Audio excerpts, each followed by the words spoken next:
Hello and welcome everyone to the main event, Figure Federation. I am the Jakk'd showrunner, Troy, and with me is the Overdrive showrunner, Greg. What's up, man? What up? We are here for another episode of the Monday Night Wars.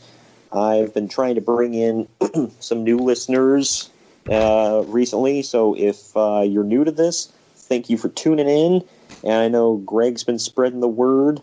So if you're in here because of him, thank you for that as well. It's not all I'm spreading. Good grief. Well, hopefully it's not anything viral, but well, let's change the subject.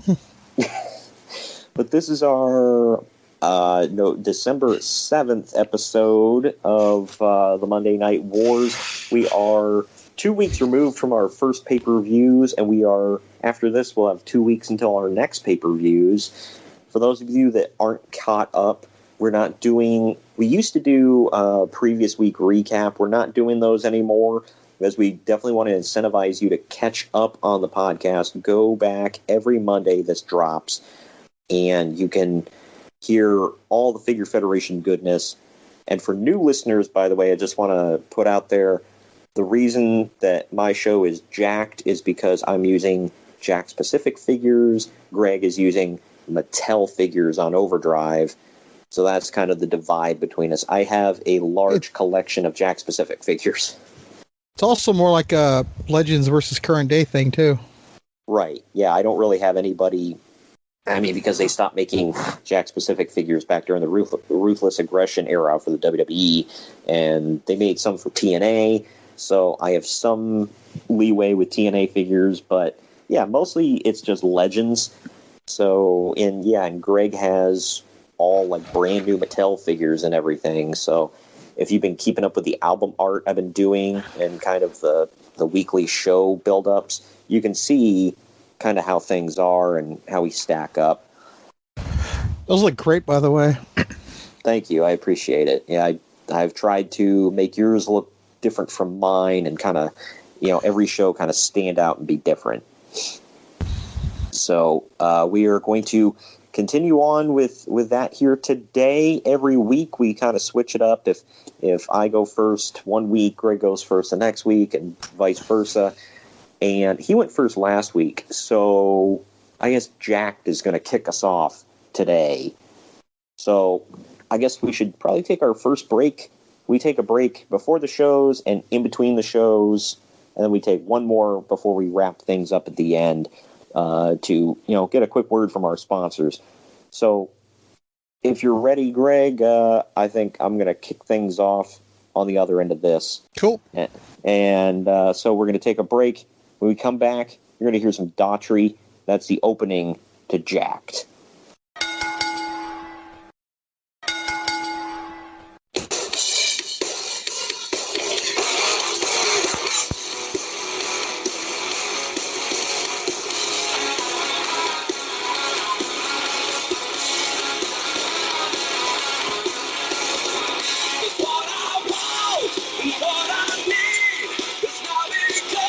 All right, hello and welcome everyone to Monday Night Jakk'd. We have an action-packed show here for you tonight, and we're starting off with a one-night junior heavyweight tournament.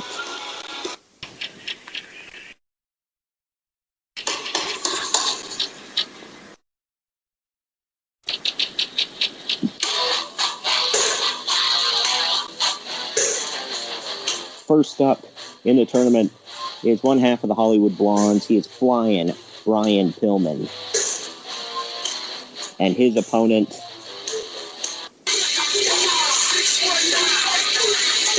Rey Mysterio.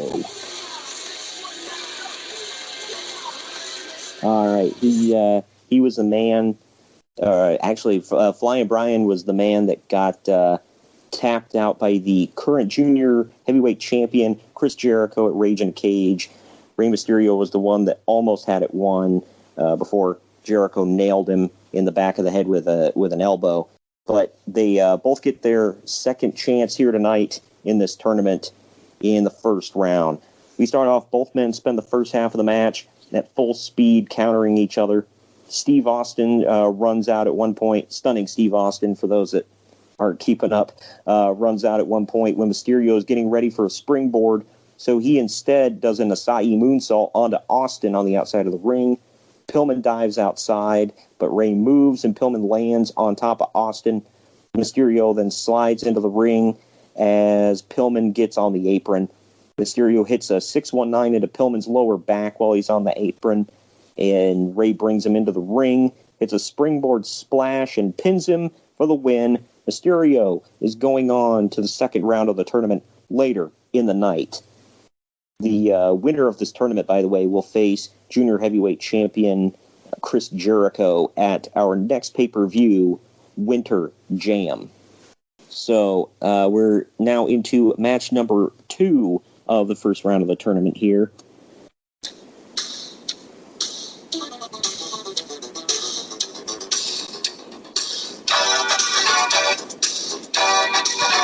First up, it's Owen Hart. And he is taking on the newest addition to the Jakk'd roster.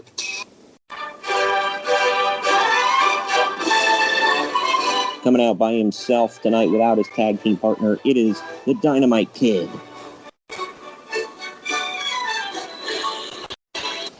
All right, two men that know each other very well. Owen and Dynamite Kid have a catch-as-catch-can match, very British style. And they get very technical in the ring. Each man is trying to out-wrestle each other on the mat.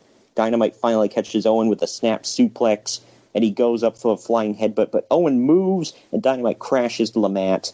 As he gets back up, Owen hits a spinning wheel kick and pins Dynamite Kid for the 3. Owen Hart wins. He's going on to the finals of this one-night tournament to take on Rey Mysterio later in the night. And we go to commercial break after this.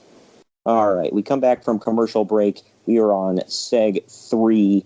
For those that don't know, new listeners, we do 11 segments per show. So this is Seg 3 of 11. We come back from commercial break, and we hear...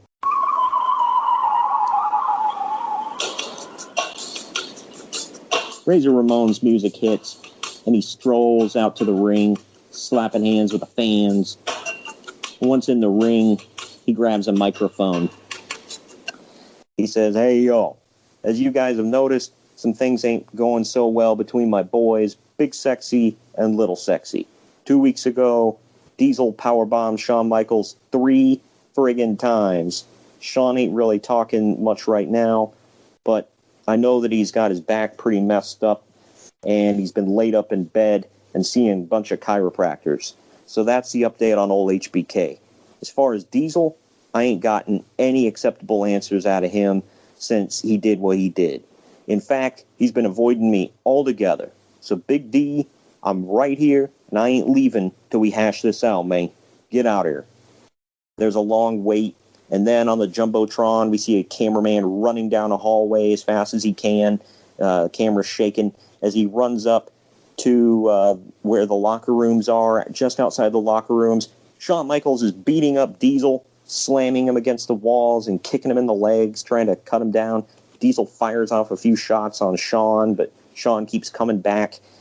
Security and referees rush in to break them up, and they're pulling each other's hair out and punching each other repeatedly.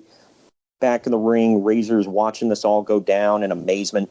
He kind of drops the mic and shrugs, and then he speed walks to the back, hoping to catch him and get in between his two BFFs. All right. Now we move on to a television title match here tonight. It is scheduled for 15 minutes. First up. It's me. It's DDP.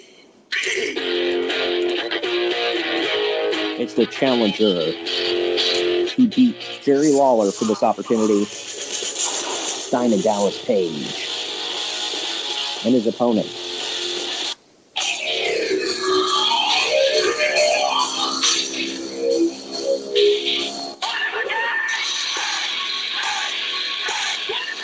It's the world television champion, Rob Van Dam. All right, the match starts. Again, this is for the TV title, scheduled for 15 minutes. DDP tries to keep the pace of the match a bit slower to keep Rob Van Dam grounded, but Van Dam manages to use his speed and agility to avoid a lot of DDP's offense. RVD picks up DDP and drapes him over the top rope at one point, gets on the top rope, and then he hits a spinning leg drop onto the back of DDP, and he falls out. He flops outside of the ring. RVD gets out now, and both men beat away at each other. RVD breaks a count by sliding in, back out, and he tries to moonsault off the apron, but DDP moves. RVD lands on his feet, and DDP hits the diamond cutter on the outside. They're both down, but at the count of 7, both men are back up to their feet, and all of a sudden, before they can slide back in the ring, Jerry the King Lawler had hopped off of commentary. He runs over and he clotheslines both men. The referee calls for the bell, throwing the match out completely. Lawler throws RVD into the guardrail, and then he throws DDP face first into the ring post, busting him wide open again from where he busted him open last week. Lawler hits a pile driver on RVD on the outside of the ring on the mats, and then he does the same thing to DDP, lays them both out. Then he gets up and he bows to the crowd. He laughs at his work as boos rain down upon him. So this match ends in a draw, double disqualification, and we go to another commercial break. Segment 5, we get an update here. We come back from commercial break to an outside shot of Hulk Hogan's beautiful multi-million-dollar beach house in Venice Beach, California. This fades into a shot of the inside of his home where Jim Ross is sitting with Hulk Hogan in Hogan's living room. This was a pre-recorded interview from over the weekend where Jim flew out there. Hogan's right leg is wrapped up, and he's got a crutch sitting next to him on the couch. For those who want to know what happened, go back and listen to the pay-per-view. Rage in a Cage was mine for Jakk'd. Jim Ross says, "Hulk, it's a pleasure to be here with you in your beautiful Venice Beach home." Hogan says, "His pleasure is all mine, brother. I know you and the loyal fans of the Main Event Figure Federation have some questions for me, brother." And Jim Ross says, "First of all, how's the leg? What happened when Ric Flair attacked you at Rage in a Cage?" And Hogan says, "Well, to be quite honest, the leg's been giving me a lot of issues since Rage in a Cage. Flair really did a number on it. Luckily, nothing's torn or pulled or broken. He did, however, bruise my kneecap and give me a large hematoma on the inside of my calf. It's all black and blue and swelled up. The doctor recommended I ice it, evaluate and wrap it, and or elevate it and wrap it, and stay off of it as much as possible, brother." And Jim Ross asks, "Then the next question I have for you, Hulkster, is when is your expected return? Are you going to be good to go for Winter Jam? I've known you long enough to know that you'll limp into that match if you have to, but will you be ready to go? And can you give us a percentage of your recovery at this point?" And Hulk Hogan says, "You're absolutely right, JR, and that I wouldn't miss that world title match at Winter Jam for the world. I'll have been working for 2 months to get to this point, and there's no way I'm going to let Ric Flair steal the opportunity from me. You know, I heard what he and Bret Hart had to say last week, and I saw how their match ended in controversy.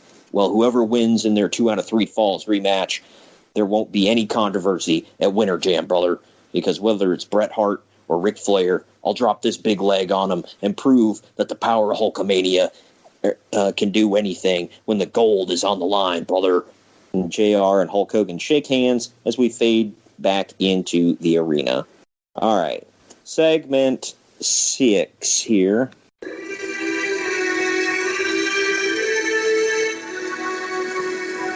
All right, Mankind's theme plays, and the crowd boos as he comes to the ring. He grabs a microphone and sits down and rocks back and forth in the corner of the ring, looking nuts. And he says, "Last week I was getting ahead of the game. I said I would prepare myself for the inevitable retribution of The Undertaker, and I destroyed the New Age Outlaws in my Hardcore Open Challenge. And I also said that all of this would be working up to me calling out The Undertaker this week for a hardcore match. So, Undertaker, now is the time. Let's have that match. I'm ready for you." And then there's a long wait, and everyone sits in anticipation There's a hushed silence in the arena. We don't hear anything, but rather we see Paul Bearer come onto the stage with a microphone in one hand and his urn in the other. He says, "Oh, mankind, what a sad, troubled soul you still are. I know you've been seeking the attention of The Undertaker.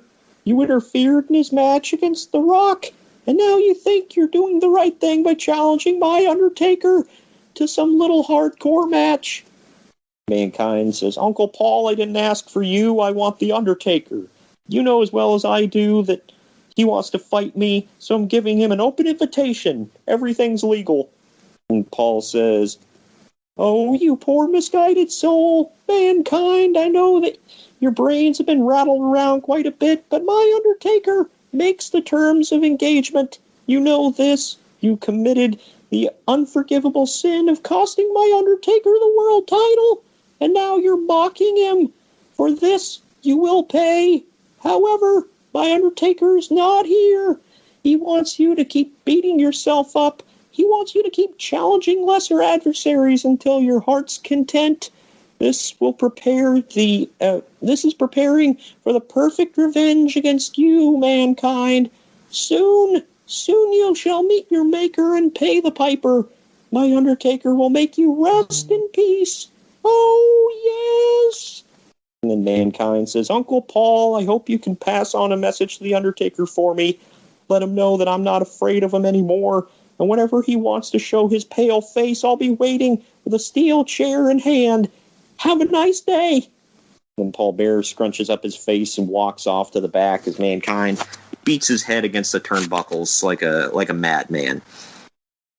All right, he clears out of the ring, and we prepare for the finals of the One Night Junior Heavyweight Tournament brawl between Rey Mysterio and Owen Hart. Remember, the winner faces Chris Jericho at Winter Jam.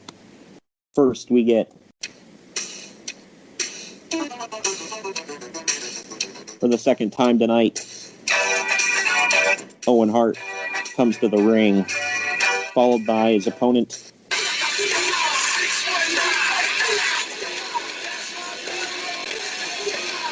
Rey Mysterio.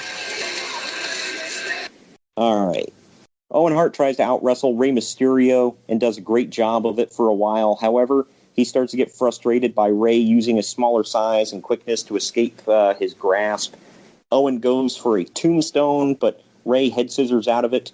Owen nails an enziguri for a near fall, and we go to commercial break. Seg 8, the conclusion of the match. Owen wears Rey down with more submissions until Rey rolls out of the Hurricane Rana, and Hurricane Rana's Owen into the ropes. He goes for a 619, but Owen catches his legs, yanks him into the ring, and he locks in a sharpshooter.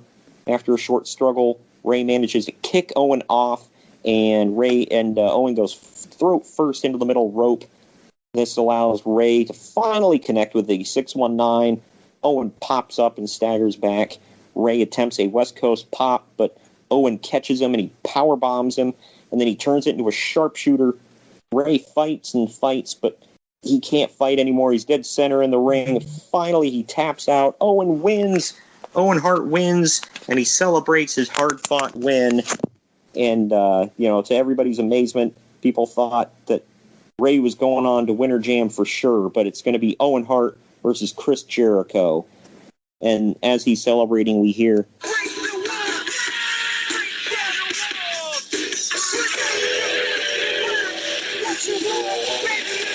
Chris Jericho comes out onto the stage. He has a sarcastic smile with an eyebrow raised. He gives Owen a golf clap before pointing at his junior heavyweight title around his waist.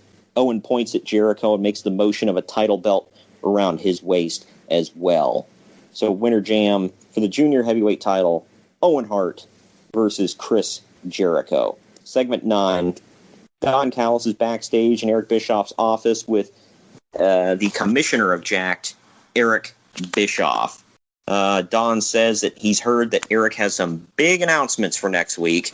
Eric Bischoff says, "I absolutely have some big announcements, Don. Next week on Jakk'd, we're going to have an action-packed show.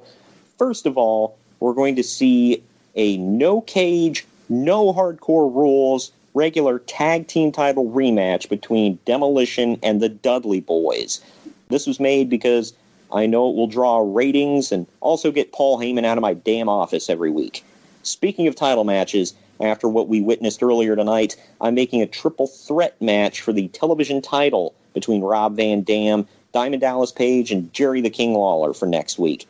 Also, Chris Jericho is going to have a major announcement next week that I gave him permission to do. After the scene we saw earlier tonight in the backstage area, I'm also going to take the week to come up with a decision on Diesel and Shawn Michaels moving forward. And finally, I know that we heard a medical update earlier in the night, but I just got off the phone with him, and Hulk Hogan will be in the building next week for Monday Night Jakk'd. With that, Don Callis thanks Commissioner Bischoff for his time, and he leaves the office. All right, segment 10. This is the beginning of our main event. It is a 2 out of 3 falls match to see who will move on to the finals of the Jakk'd Heavyweight title tournament. It is a rematch from next week with more stakes. All right, first we get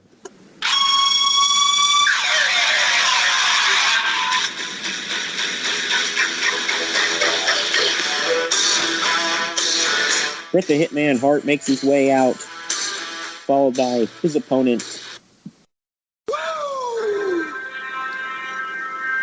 the Nature Boy, 16-time World Heavyweight Champion Ric Flair, trying to capture his 17th world title. And we're off.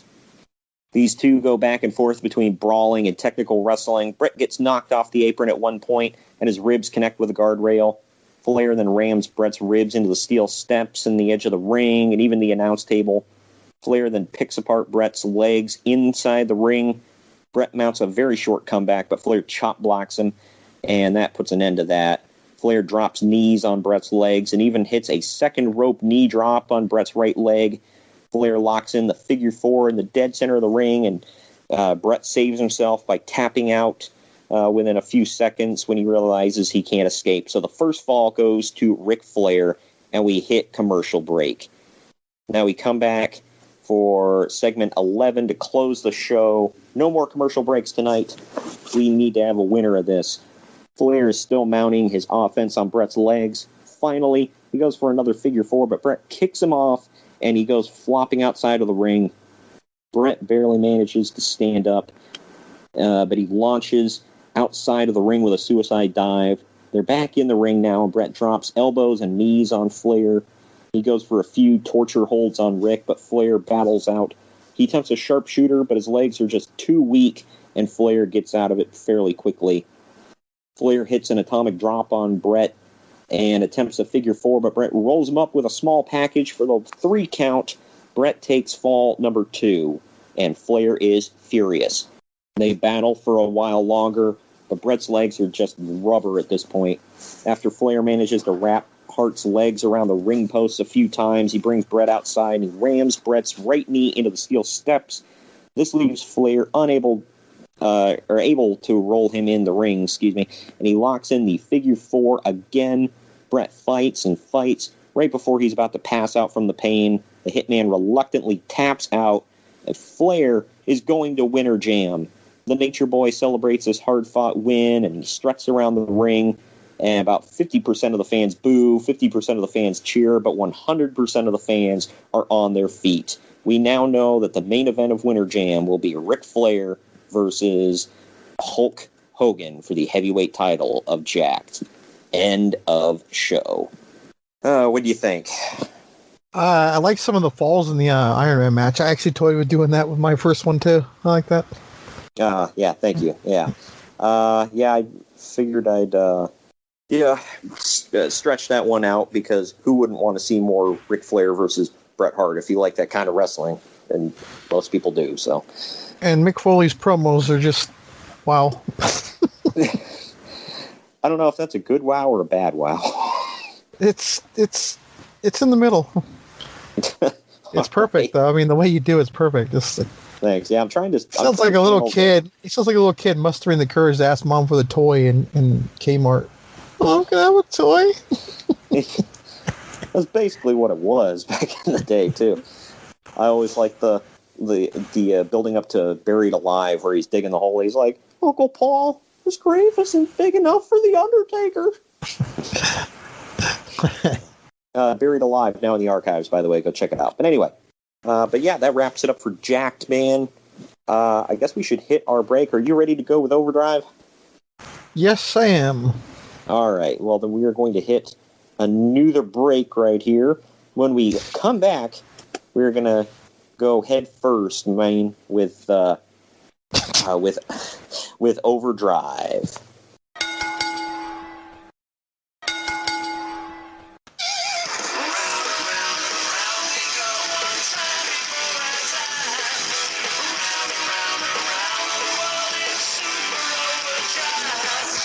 All right, welcome to Overdrive.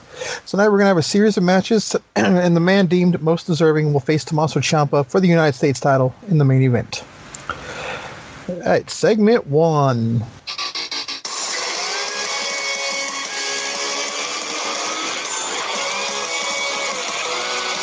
Baron Corbin is out. Grabs a microphone, says he's tired of being made a fool of, and challenges Ricochet to a rematch.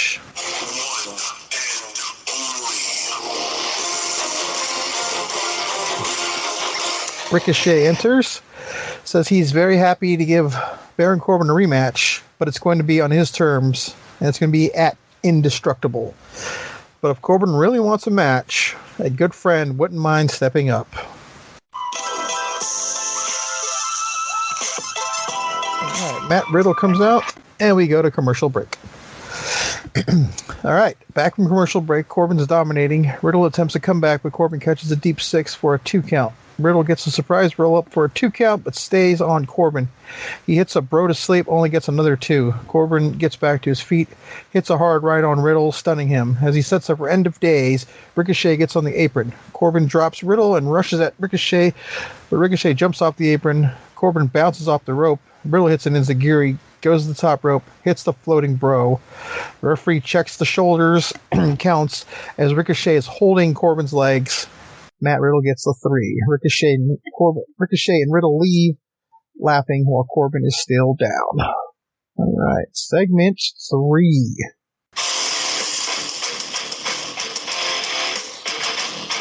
The Viking Raiders are out.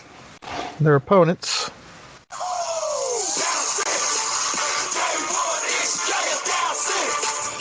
All right, the Usos are out. As the match gets going, some miscommunication gets the Usos off track. Jimmy's hit with a back elbow from Ivar. Jay attempts to keep the Raiders busy while his brother recovers, but he isn't successful as the Raiders hit the Viking Experience for the win. The Raiders celebrate, and all of a sudden,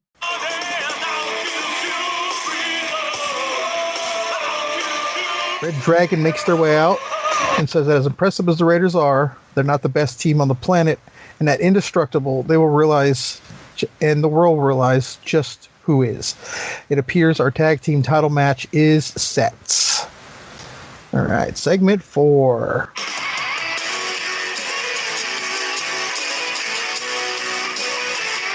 Elias comes to the ring. He continues to say that he will not play and that his music is meant for the crowds that deserve it. Ain't no stopping me. No, you can't rob me. No stopping. You can't rob me. All right, Shelton Benjamin's out and says he's tired of losing and that tonight that ends. Elias says he has no problem with an easy match and is grateful that he gets a night off. Shelton smiles, pauses, he slaps Elias as we head to commercial break. Back from break, both men are brawling. Elias gets the upper hand, but misses a spinning clothesline. Benjamin hits a super kick for 2. He goes for another one, but Elias catches the foot, and Benjamin spins around to a dragon whip for another 2 count. Benjamin is starting to feel it. Elias up and gets up, catches Shelton Benjamin with a back elbow, and stuns him. As Benjamin falls back, Elias brings him in for drift away. As he goes for it, Benjamin blocks, manages to jump up and hit pay dirt, but Elias rolls to the outside. Benjamin starts to chase Elias, but Elias pokes him in the eye and throws him in the ring. The ref sees it and admonishes Elias while checking on Benjamin. Suddenly, Elias is in the ring with a guitar and blasts Shelton with it, getting DQ'd. Elias smiles and walks off. Segment 6.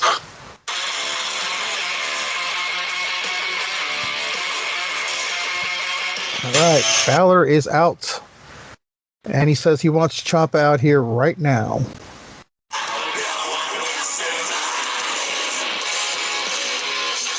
Right, Ciampa makes his way out. Balor says he respects Ciampa and how he's basically running this place. But last week, Ciampa stuck his nose in Balor's business, and that was a mistake. Ciampa says he doesn't make mistakes, just calculated moves. He tells Balor that he knows Balor wants the Overdrive title, but reminds him that the title is big, just a name, nothing else, and that this, as he's holding up the United States title, is what makes you the man around here. Balor again smiles. He pie faces Ciampa to the mat. He tells Ciampa that next time he interferes in Balor's business will be his last calculated move Ciampa ever makes. Ciampa picks up his title, walks away while smiling and waving. Segment 7.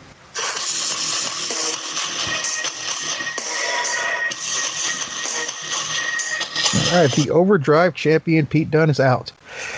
He gets on the mic and says he is laughing at all the little children's egos. Make no mistake, this, as he holds up a black bag, makes you the top dog in all of wrestling. Dunne then pulls out a brand new title, and it looks to be UK branded. Dunne says he's got a brand new championship worthy of a champion. He says it will stay UK branded, and then Andrade won't be taking it to Mexico. And then all of a sudden,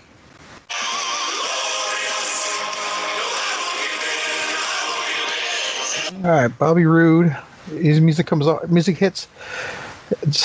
He comes out and says Dunne snuck one past him at Ignition, but he wants another chance to prove why he is more glorious than Dunne. Dunne accepts, and we have an impromptu match as we cut to commercial break. Back from commercial, both men are going back and forth. Roode hits a double R spinebuster, gets a 2. Dunne recovers, hits a gut wrench for 2. Roode refuses to stay down, goes for a glorious DDT, but is blocked as Dunne hits a bridging Northern Light suplex for 2. Andrade is shown watching from the back. Roode gets up first and hits a big Northern Lariat for 2. Corey jokes, how many Northern moves are we going to see in this match? Dunne gets to his feet, hits a step up in Zaguri. He then picks up Roode, hits the bitter end for the win. He celebrates as we see Andrade in the back still looking on. Segment 9, we get a rundown of the current Indestructible pay-per-view card. On that night, we're going to see Baron Corbin versus Ricochet. First ever Overdrive Tag Champs will be crowned when the Viking Raiders face Red Dragon in the main event. Pete Dunne will face Andrade. Corey Graves is in the ring, has a letter from the GM. The GM says, I've been watching very closely as things unfold tonight. The main event will be Tommaso Ciampa defending against Matt Riddle. As for Finn Balor, I like the initiative, but you don't get to throw out challenges to champions on Overdrive. Here you earn your shot. But since you and Ciampa both seem to want to fight, and Indestructible, you two will face off one-on-one. If Ciampa's still champion, it will indeed be for the title. But you better make your performance count. You are still the newest person on the roster, and a loss here will put you in the back of the line. All right, segment 10.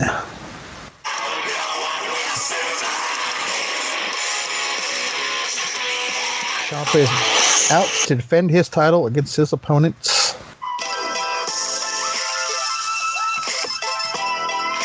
Alright, Matt Riddle comes out. Gorilla Monsoon reminds us that Riddle has already competed tonight and he may be fatigued. Ciampa goes on the offensive immediately, pounding on Riddle nonstop and locks in the arm bar they put AJ Styles out with. But Riddle manages to get his foot on the rope. The ref breaks a submission as we head to commercial break. Alright, segment 11. Back from commercial, Riddle is on the offensive. He manages to lock on a standing guillotine. Ciampa starts to fade, but moves into the corner. The ref tells Riddle he must release the hold. Ciampa falls the mat. Riddle goes to the top for a floating bro. Ciampa grabs the ref's leg, distracting him. Ciampa notices Corbin coming out. Corbin shoves Riddle off the top rope. And Riddle hits the top turnbuckle face first. Ciampa immediately gets up, hits a fairy tale ending for the win. But before the referee can get the title, Corbin grabs him, cracks Ciampa with it. He stands tall with the United States title as we go off the air. End of show. Or shows, I should say. Another cool one. I'm definitely the card is starting to take shape for your next pay-per-view, Indestructible, and my next pay-per-view, Winter Jam. We've got some announcements coming up next week for it. We already know that the heavyweight champion will be crowned in the main event. And the junior heavyweight title will be defended. Chris Jericho versus Owen Hart. I'm thinking you probably didn't see that one coming. I didn't. It was going to be Ray at first, and then I'm like, why give it to him right away, Like we talked about before, you thought it was going to be Ray at Rage in a Cage, and I pulled a swerve, bro. Yeah, that was probably the biggest one that got me. That was the only thing I thought I called. I tried to keep everything somewhat unpredictable. I've definitely got more. I've got 2 more weeks, and I'm definitely going to flesh out more of the card. There's going to be quite a few more matches on Winter Jam than there was at Rage in a Cage. I only had 5 matches at Rage in a Cage, and I'm going to switch it up a little bit with Winter Jam and try to keep things dynamic. And, full disclosure, I think I'm only going to have 5 matches at my pay-per-view, too. I'm trying to keep those short. Oh, okay, yeah. Like I told you when we started this, I'm going like in your house style. Just the main matches will be on the pay-per-view. Right. My January show is going to be a little shorter as far as the amount of matches on it. So look out for that. And next time you can hear us dropping in your feed is obviously this Wednesday. We're bringing you ECW Massacre on 34th Street from the year 2000. And then for the Main Event Figure Federation is next Monday on the 14th. So and pay-per-view is what day? The 27th. Got it. Okay. So 2 days after Christmas, y'all. All right. Thanks for joining me today, Greg. Mm-hmm. And we will see you all next time on the Main Event Figure Federation for another Monday Night War.